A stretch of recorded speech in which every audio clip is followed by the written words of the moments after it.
ಒಳ ಮೀಸಲಾತಿ ವಿಚಾರದಲ್ಲಿ ಸರ್ಕಾರಕ್ಕೆ ಮತ್ತೊಂದು ಸಂಕಷ್ಟ. ಮೀಸಲಾತಿಯಲ್ಲಿ ತಾರತಮ್ಯ ಮಾಡಲಾಗಿದೆ ಅಂತ ಆಕ್ರೋಶ.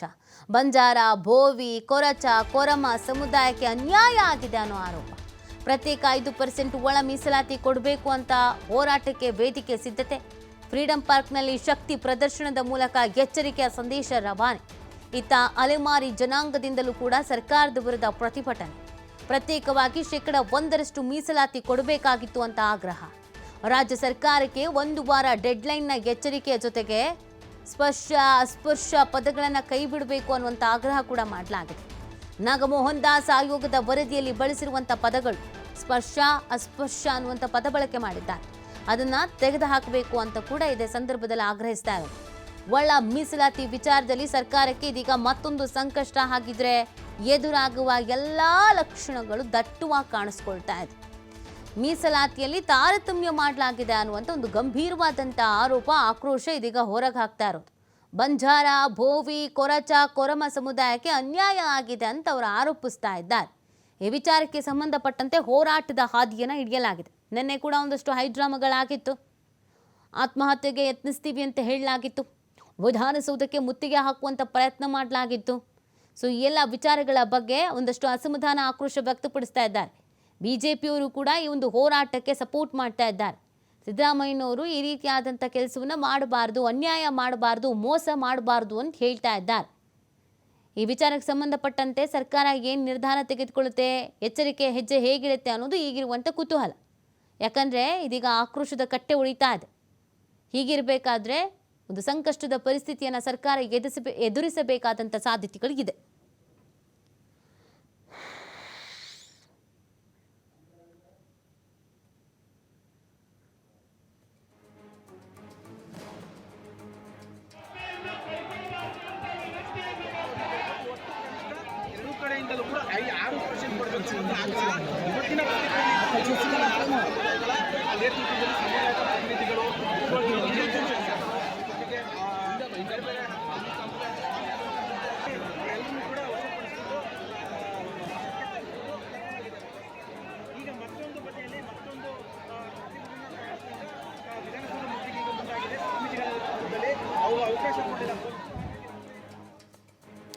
ಇವಾಗ ಮತ್ತಷ್ಟು ಮಾಹಿತಿಯನ್ನು ನೀಡ್ತಾರೆ ನಮ್ಮ ಪ್ರತಿನಿಧಿ ಸ್ವಾಮಿ. ಲೈವ್ನಲ್ಲಿ ಜಾಯ್ನ್ ಆಗ್ತಾ ಇದ್ದಾರೆ. ಸ್ವಾಮಿ, ಒಳ ಮೀಸಲಾತಿ ವಿಚಾರದಲ್ಲಿ ಸರ್ಕಾರಕ್ಕೆ ಇದೀಗ ಮತ್ತೊಂದು ಸಂಕಷ್ಟ ಎದುರಾಗುವ ಎಲ್ಲ ಲಕ್ಷಣಗಳು ಕಾಣಿಸ್ಕೊಳ್ತಾ ಇದೆ.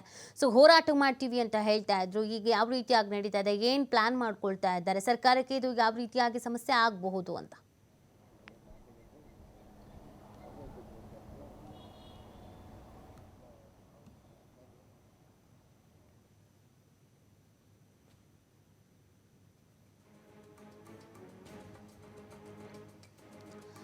ಫ್ರೀಡಂ ಪಾರ್ಕ್ನಲ್ಲಿ ಶಕ್ತಿ ಪ್ರದರ್ಶನದ ಮೂಲಕ ಎಚ್ಚರಿಕೆಯ ಸಂದೇಶವನ್ನು ರವಾನೆ ಮಾಡ್ತಾ ಇರುವಂಥದ್ದು. ಒಳ ಮೀಸಲಾತಿ ವಿಚಾರದಲ್ಲಿ ಸರ್ಕಾರಕ್ಕೆ ಇದೀಗ ಮತ್ತೊಂದು ತಲೆನೋವು ತಲೆಬಿಸಿ ಆಗುವ ಎಲ್ಲ ಲಕ್ಷಣಗಳು ಕಾಣಿಸ್ತಾ ಇದೆ. ಹೋರಾಟದ ಹಾದಿಯನ್ನು ಹಿಡಿತಾ ಇದ್ದಾರೆ. ಈ ಹೋರಾಟದ ಹಾದಿ ಮತ್ತಷ್ಟು ಕಠಿಣ ಮಾಡ್ತೀವಿ ಅನ್ನುವಂಥ ಎಚ್ಚರಿಕೆಯನ್ನು ಕೂಡ ಸರ್ಕಾರಕ್ಕೆ ಈಗ ನೀಡ್ತಾ ಇದ್ದಾರೆ. 5% ಒಳ ಮೀಸಲಾತಿ ಕೊಡಬೇಕು ಅಂತ ವೇದಿಕೆ ಸಿದ್ಧತೆ ಮಾಡ್ಕೊಳ್ತಾ ಇದ್ದಾರೆ. ಫ್ರೀಡಂ ಪಾರ್ಕ್ನಲ್ಲಿ ಶಕ್ತಿ ಪ್ರದರ್ಶನದ ಮುಖಾಂತರವಾಗಿ ಇದೀಗ ಸರ್ಕಾರಕ್ಕೆ ಒಂದು ಸಂದೇಶವನ್ನು ರವಾನೆ ಮಾಡ್ತಾ ಇದ್ದಾರೆ.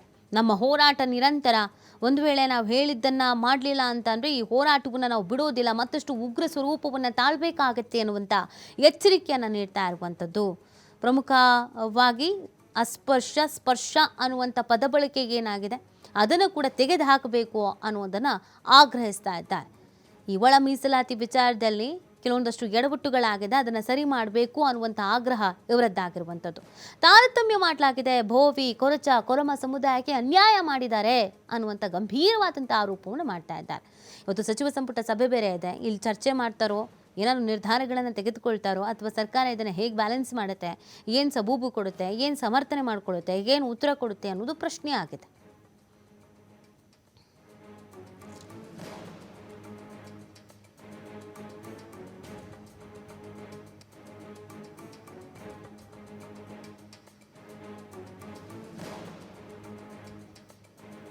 ಈ ಬಗ್ಗೆ ಮತ್ತಷ್ಟು ಮಾಹಿತಿ ನೀಡ್ತಾರೆ ನಮ್ಮ ಪ್ರತಿನಿಧಿ ಸ್ವಾಮಿ. ಲೈವ್ನಲ್ಲಿ ಜಾಯ್ನ್ ಆಗ್ತಾ ಇದ್ದಾರೆ. ಸ್ವಾಮಿ, ಇದೀಗ ಸರ್ಕಾರಕ್ಕೆ ಹೊಸ ರೀತಿಯಾದಂಥ ಸಮಸ್ಯೆ, ತಲೆನೋವು ಬರುವಂಥ ಎಲ್ಲ ಲಕ್ಷಣ, ಹೋರಾಟದ ಹಾದಿ ಹಿಡಿತಾ ಇದ್ದಾರೆ.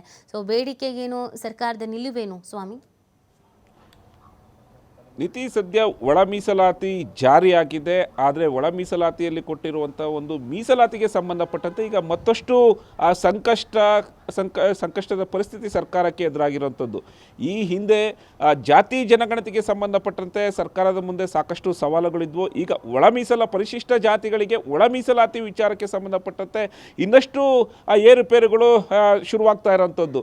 ಅಂದರೆ ಈಗಾಗಲೇ 101 ಜಾತಿಗಳಿಗೆ, ಅಂದರೆ ಪರಿಶಿಷ್ಟ ಜಾತಿಗಳ ಒಳ ಪಂಗಡದ 101 ಜಾತಿಗಳಿಗೆ 17% ಮೀಸಲಾತಿಯನ್ನು ಕೊಡಲಾಗಿದೆ. ಈ ಮೀಸಲಾತಿ ವರ್ಗೀಕರಣ ಈಗ ವರ್ಗೀಕರಣಕ್ಕೆ ಸಂಬಂಧಪಟ್ಟಂತೆ ಈಗ ಅಪಸ್ವರಗಳು ಶುರುವಾಗಿರುವಂಥದ್ದು. ಅಂದರೆ 101 ಜಾತಿಗಳಿಗೆ ಸಂಬಂಧಪಟ್ಟಂತೆ 17% ಮೀಸಲಾತಿಗೆ ಈಗಾಗಲೇ ಕ್ಯಾಬಿನೆಟ್ ಕೂಡ ಒಂದು ಸಮ್ಮತಿಯನ್ನು ಕೊಟ್ಟಿದೆ. ಈಗ ಮುಂಬರುವ ವಿಚಾರಗಳನ್ನು ಅಂದರೆ ಅಲೆಮಾರಿಗೆ ಸಂಬಂಧಪಟ್ಟಂತೆ ಬೋವಿ, ಕೊರಚ, ಬಂಜಾರ ಸಮುದಾಯಗಳಿಗೆ ಅನ್ಯಾಯ ಆಗ್ತಾ ಇದೆ ಎಂಬ ಕೂಗು ಈಗ ಶುರುವಾಗಿರುವಂಥದ್ದು. ಅಂದರೆ 4 ಸಮುದಾಯಗಳಿಗೆ ಪ್ರತ್ಯೇಕವಾಗಿ ಮೀಸಲಾತಿ ಕೊಡಬೇಕು, 5% ಪ್ರತ್ಯೇಕವಾಗಿ ಮೀಸಲಾತಿ ಕೊಡಬೇಕು ಅನ್ನೋದು ಒಂದು ಕಡೆ ಕೂಗು ಮತ್ತು ಹೋರಾಟ ಪ್ರತಿಭಟನೆ ಶುರುವಾಗಿದೆ. ಅದೇ ರೀತಿ ಅಲೆಮಾರಿ ಸಮುದಾಯಕ್ಕೂ 1% ಮೀಸಲಾತಿಯನ್ನು ಕೊಡಬೇಕು ಅನ್ನೋದು ಕೂಗು ಶುರುವಾಗಿರುವಂಥದ್ದು. ಈಗಾಗಲೇ ನಿನ್ನೆ ಫ್ರೀಡಮ್ ಪಾರ್ಕಲ್ಲಿ ಸಾಕಷ್ಟು ಉಗ್ರ ಹೋರಾಟಗಳನ್ನು ನಡೆದಿದ್ವು. ಸಾವಿರಾರು ಸಂಖ್ಯೆಯಲ್ಲಿ ಈ ಸಮುದಾಯಕ್ಕೆ ಸೇರಿದಂಥ ಮುಖಂಡರು, ಜನರು ಭಾಗವಹಿಸಿದ್ರು. ಸರ್ಕಾರಕ್ಕೆ ನೇರವಾಗಿ ಎಚ್ಚರಿಕೆಯನ್ನು ಕೊಟ್ಟಿರುವಂಥದ್ದು. ಅಂದರೆ 1 ವಾರ ಗಡುವು ಕೊಡ್ತೀವಿ, ಅಷ್ಟರಲ್ಲಿ ಮೀಸಲಾತಿ ವರ್ಗೀಕರಣಕ್ಕೆ ಸಂಬಂಧಪಟ್ಟಂತೆ ನ್ಯಾಯಸಮ್ಮತವಾಗಿ ಸರ್ಕಾರ ತೀರ್ಮಾನ ಮಾಡಬೇಕು, ಇಲ್ಲವಾದಲ್ಲಿ ನಾವು ಮುಂದಿನ ದಿನಗಳಲ್ಲಿ ಇನ್ನಷ್ಟು ಉಗ್ರ ಹೋರಾಟ ಮಾಡ್ತೀವಿ ಎಂಬ ನೇರವಾದ ಒಂದು ಎಚ್ಚರಿಕೆಯನ್ನು ಈಗಾಗಲೇ ನಿನ್ನೆ ರವಾನಿಸಿರುವಂಥದ್ದು.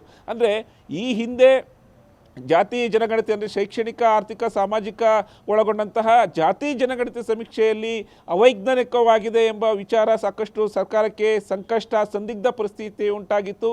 ಜೊತೆಗೆ ಕ್ಯಾಬಿನೆಟ್ನಲ್ಲೇ ಜಾತಿ ಜನಗಣತಿಗೆ ಸಂಬಂಧಪಟ್ಟಂತೆ ಪರ ವಿರೋಧಗಳು ಶುರುವಾದವು.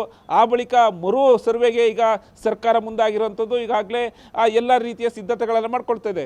ಇದು ಜಾತಿ ಜನಗಣತಿ ಸಂಬಂಧಪಟ್ಟಂತೆ ಒಂದು ಸಂದಿಗ್ಧ ಪರಿಸ್ಥಿತಿಯಲ್ಲಿ ಸರ್ಕಾರ ಮತ್ತೊಂದು ಕಡೆ ಅಂದರೆ ನೂತನವಾಗಿ ಅದನ್ನು ವೈಜ್ಞಾನಿಕವಾಗಿ ಪರಿಗಣಿಸಬೇಕು ಅನ್ನೋದು ಒಂದು ಕಡೆ ಒಂದು ಸ್ಪಷ್ಟ ನಿರ್ಧಾರಕ್ಕೆ ಬಂದಿದ್ರೆ, ಮತ್ತೊಂದು ಕಡೆ ಈಗ ಒಳ ಮೀಸಲಾತಿ ವಿಚಾರದಲ್ಲಿ ಸರ್ಕಾರ ಮುಂದೆ ಯಾವ ರೀತಿ ಕ್ರಮವನ್ನು ಕೈಗೊಳ್ಳುತ್ತೆ, ಯಾವ ನಿರ್ಧಾರಕ್ಕೆ ಬರುತ್ತೆ ಅನ್ನೋದು ಸಾಕಷ್ಟು ಕುತೂಹಲ ಮೂಡಿಸ್ತಾ ಇದೆ.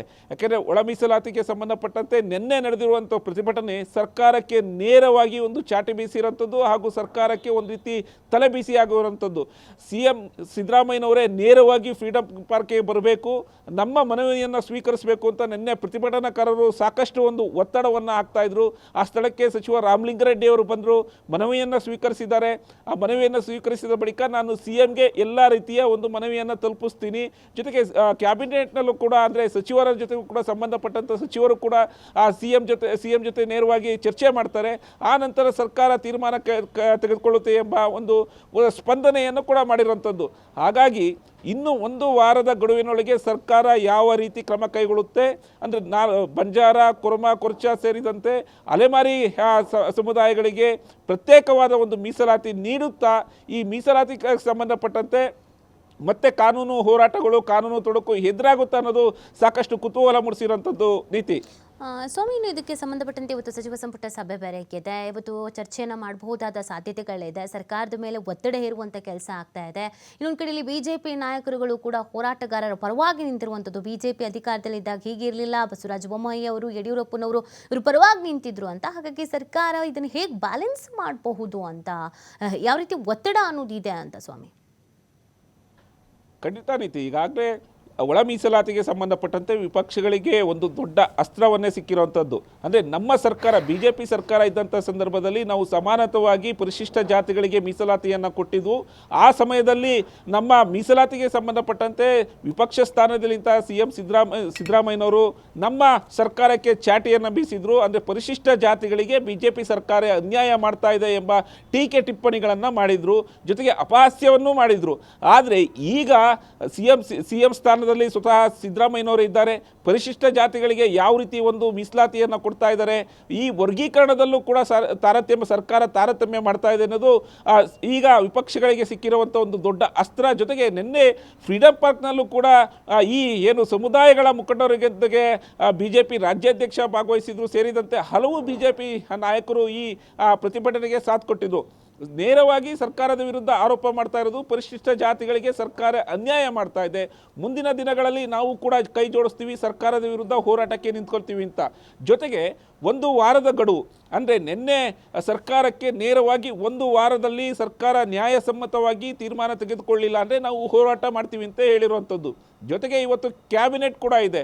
ಒಂದಿಷ್ಟು ಸಚಿವರಲ್ಲೇ ಮೀಸಲಾತಿಗೆ ಸಂಬಂಧಪಟ್ಟಂತೆ ಸಾಕಷ್ಟು ಅಸಮಾಧಾನಗಳು ಕೂಡ ಇರುವಂಥದ್ದು.